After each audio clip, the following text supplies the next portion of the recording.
Read the passage carefully and answer the questions that follow. You do not know me, but I know you. I am that enemy of yours who swore revenge on you because you put my brother to death and seized my property. I knew you had gone alone to see that hermit, and I made up my mind to kill you on your way home.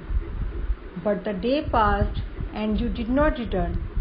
So I left my hiding place, and I came upon your bodyguard, who recognized me and wounded me.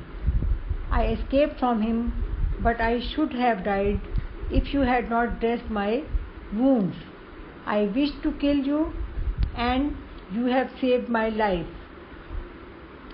Now, if I live, I will serve you as your most faithful servant and will order my sons to do the same. Forgive me. तो ये worksheet number 5 का जो ये passage है, इसका मैं meaning भी बता रही हूँ कि तुम मुझे नहीं जानते पर मैं तुम्हें जानता हूँ. You do not know me but I know you. ठीक है, इसका meaning I am that enemy of yours. मैं तुम्हारा वो एनिमी हूँ, यानी कि शत्रु हूँ. Who swore revenge on you, जिसने कसम खाई हुई है. स्वोर मतलब कसम खाई है कि वो तुमसे बदला लेगा.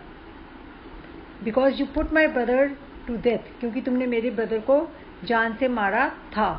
एंड सीज माई प्रॉपर्टी, और मेरी जायदाद भी जब्त कर ली थी. ये एक व्यक्ति कह रहा है. तो तुम्हें स्टोरी का पता भी है, स्ट्रेंजर था और किंग था इस स्टोरी में, और हर्मिट के बारे में भी बात हुई थी. लेकिन यहाँ पर आपको समझ आ जाना चाहिए कि कौन बोल रहा है ये बात. I knew you had gone alone to see that hermit. मुझे पता था कि तुम अकेले ही, अलोन मतलब अकेले ही गए हो उस हर्मिट यानी कि उस साधु से मिलने के लिए. 3 क्वेश्चंस का आंसर जहाँ से लेना था साधु से. And I made up my mind to kill you on your way home. और मैंने अपना मन बना लिया था. मेड अप मतलब बना लिया था, माइंड मतलब मन, कि तुम्हें मैं मार डालूंगा जब तुम घर वापस आओगे उस हर्मिट से मिलकर वापस आओगे तो. But the day passed and you did not return. पर दिन बीत गया और तुम वापस नहीं आए हर्मिट को मिलने के बाद.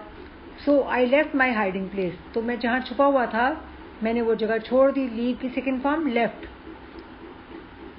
हाइडिंग मतलब छुपी हुई, छुपने वाली जगह. प्लेस मतलब जगह. And I came upon your bodyguard, और मैं तुम्हारे बॉडीगार्ड जो तुम्हारे अंगरक्षक होता है यानी कि तुम्हारा ध्यान रखता है, मैं उसके पास आया. वो रिकॉग्नाइज मी, जो मुझे पहचान गया कि मैं तुम्हारा शत्रु हूँ. एंड वुंडेड मी, और उसने मुझ पर अटैक किया और मुझे जख्मी कर दिया. वुंड मतलब जख्मी कर दिया, मारकर. आई एस्केप फ्रॉम हिम, मैं जैसे तैसे वहाँ से एस्केप मतलब बच निकला. मतलब बॉडीगार्ड जब उसे मारा था तो वो उससे बचकर भाग आया. But I should have died, पर मैं मर गया होता. If you had not dressed my wounds, अगर तुमने मेरे घावों को पट्टी ना की होती. ड्रेस्ड मतलब पट्टी करना, जैसे तुम ड्रेस पहनते हो, लेकिन यहाँ ड्रेस्ड का मतलब पट्टी करना है, जैसे डॉक्टर पट्टी करता है. I wished to kill you, मैंने सोचा था कि मैं तुम्हें मार दूंगा. And you have saved my life, पर तुमने तो मेरी जान बचाई है. राजा ने जान बचाई थी ना, लास्ट वर्कशीट में आपने पढ़ा था. नाउ इफ आई लिव, और अब मैं अगर जिंदा रहता हूँ, I will serve you as your most faithful servant. तो मैं एक तुम्हारा अनुचर बन जाऊंगा, मतलब तुम्हारा नौकर बन जाऊंगा. एंड और वफादार नौकर बनकर रहूंगा क्योंकि तुमने मेरी जान बचाई है. And will order my sons to do the same, और मैं अपने बच्चों को यानी कि बेटों को भी कहूँगा कि वो भी वैसे ही करें, यानी कि तुम्हारे वफादार बनकर रहें. फॉरगिव मी, मुझे माफ़ कर दो. क्यों माफ़ी मांग रहा है? क्योंकि स्ट्रेंजर मारने आया था किंग को.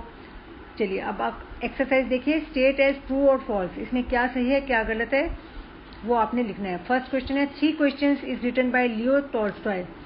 3 क्वेश्चंस जो स्टोरी है वो लियो टॉल्स्टॉय ने लिखी है। अगर ये बात सही है तो ट्रू लगाओ और अगर गलत है तो फॉल्स लगाओ।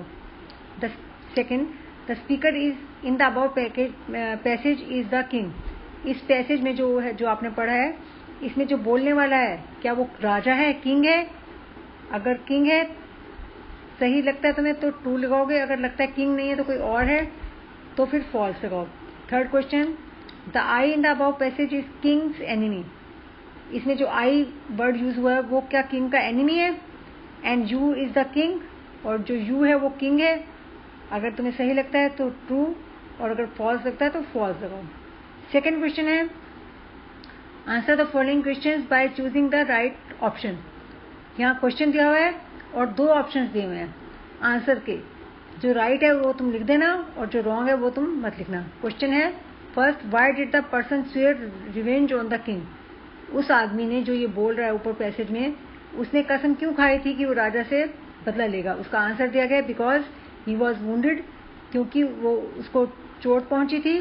Because the king had put his brother to death, क्योंकि किंग ने उसके भाई को मार डाला था। And seized his property, SEIZED, seize मतलब जब्त कर ली थी, और उसकी प्रॉपर्टी मतलब जायदाद, यानी कि उसका जो भी लैंड वगैरह जो भी उसका होगा था वो उसने, राजा ने जब्त कर ली थी। बहुत पहले कभी बात हुई होगी जब राजा ने उस राजा ने उसके भाई को मारा होगा, ये उसके बारे में। तो ये क्वेश्चन का आंसर तुम्हारे दोनों ऑप्शन में से एक सही बताना है, बिकॉज ही वॉज वुंडेड, या फिर दूसरा ऑब्लिक लगाया हुआ है, स्लैश लगाया हुआ है, तो दूसरा because king had put his brother to death and seized his property. तो दोनों में से राइट आपने चूज करना है। दो ऑप्शंस भी हुई हैं, एक सही है इसमें। सेकेंड क्वेश्चन है, where did he decide to kill the king. Where did he decide to kill the king, मतलब उसने क्या निश्चय किया था कि वो राजा को कहाँ पर मारेगा, कौन सी जगह पर मारेगा। On his way back home, जब वो किंग वापस अपने घर की तरफ जाएगा हरमिट से मिलकर, या फिर इन द फॉरेस्ट, या फिर वो फॉरेस्ट में ही मार डालेगा। तो ये इन दोनों में से आपने सही चुनना है। नेक्स्ट क्वेश्चन 4 लिखा है, जबकि वो 3 होना चाहिए। What did the bodyguard do when they recognised him. जो बॉडीगार्ड थे, जो राजा के अंगरक्षक थे, जो राजा की रक्षा करते थे, उन्होंने क्या किया जब उन्होंने इसको पहचान लिया, इस एनिमी को, यानी कि राजा के दुश्मन को, तो क्या किल्ड हिम, और स्लैश लगाया हुआ यहाँ पर लाइन, वुंडेड हिम। क्या उन बॉडीगार्ड्स ने उसको मार डाला पूरा, या फिर उसको जख्मी किया, वुंडेड हिम। तो इन दोनों में से एक ऑप्शन सही है, बताना है। नेक्स्ट क्वेश्चन 4 है, complete the conversation by writing in the dialogue box. ये बॉक्स बने हुए, डायलॉग मतलब जो बात करते हैं उसे हम डायलॉग कहते हैं। तो एक तरफ किंग, ये स्ट्रेंजर बना है, दूसरी तरफ किंग बना है। तो स्ट्रेंजर क्या कह रहा है, आई विल सर्व।